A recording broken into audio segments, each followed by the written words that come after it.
I've been accused by the Coonacratie of saying that black celebrities and leaders cannot go up on the wall of fame inside of the Frederic Douglass Marcus Garvey Academy if they have a non-African spouse. They say that I claim that no black man could go up on the wall of fame inside of the most honorable Frederic Douglass and the most honorable Marcus Garvey Academy if they are guilty of bunny hopping.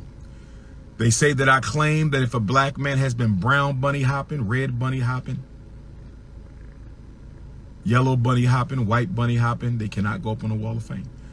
They say that if they've been rice bunny hopping, salsa bunny hopping, snow bunny hopping, sand bunny hopping, they cannot go up on the wall of fame. And they are correct. So they say, how then can the most honorable Frederic Douglass go up on the wall? How then can you name a school after the most honorable Frederick Augustus Washington Bailey Jr.? How is it possible that Charles Barkley can't go up on the wall?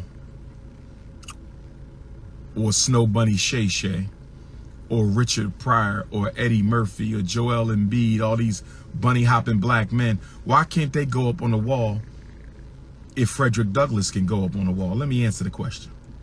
It's a ridiculous question. First of all, Frederic Douglass married that white woman as an old man. He was about a decade away from death. He was an old man by the time he married that white woman. It's not acceptable.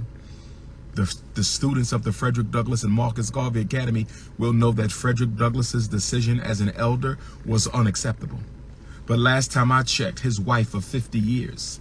Last time I checked, his blue, black, purple African queen of 50 years. Last time I checked, Queen Mother Anna Douglas, the blue, black, purple African goddess who helped him escape from slavery in Baltimore to freedom through Delaware, Philadelphia, New York. Last time I checked, he only had babies with the black woman.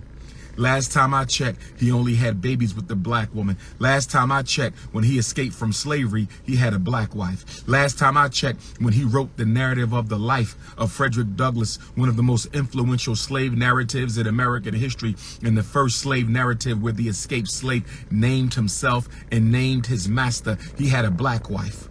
Oh yes, when he organized for the Civil War, he had a black wife. When he gave 2 of his sons to the Civil War, he had a black wife. When he fought for the 13th Amendment, the 14th Amendment, and the 15th Amendment, he had a black wife. When he was fighting against slavery, putting his life on the line, getting death threats every single day, when he was standing with John Brown and standing with Martin Delany and standing with the runaway slaves, he had a black wife. When he published the North Star newspaper exposing the hypocrisy of slavery, he had a black wife. So why is he going up on the wall?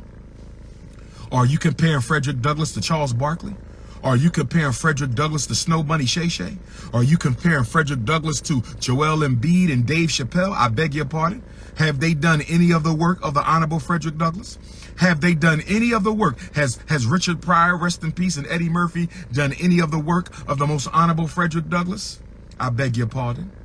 I beg your pardon. Don't you ever break breath in your life to compare one of those bunny hoppers to the greatest black leader to ever walk on American soil. The only name that can go in front of Frederic Douglass.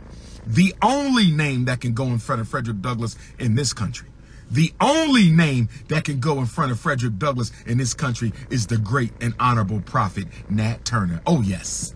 Frederic Douglass is second only to his elder, the great and honorable Nat Turner. Frederic Douglass was 13 years old when Nat Turner was slaying the oppressor. I said Frederic Douglass was only 13 years old when the honorable prophet Nat Turner. Nat Turner is the only name that can go before that of the honorable Frederic Douglass. So don't you dare question why the name of my academy. Don't you ever question why the name of our school is the Frederic Douglass and Marcus Garvey RBG International Leadership Academy. Don't you ever question that. Me and Frederic Douglass come from the same forebears. We come from the same grandparents. Isaac and Betsy Bailey, who raised Frederic Douglass, who raised his cousin, my grandfather Stephen Bailey. Those are my 6 times great grandparents. Oh yes. Isaac and Betsy Bailey, the mother and father of the great nation. Isaac and Betsy Bailey, the mother and father of the great nation. Frederic Douglass's grandparents, my 6 times great grandparents. Frederic Douglass's grandparents, my 6 times great grandparents. Don't you ever question the great and honorable Frederic Douglass. So now that we dealt with the contradiction accusation from the Coonacratie, now that we've dealt with the contradiction accusation from the Coonacratie, now that we dealt with the accusation contradiction from the Coonacratie,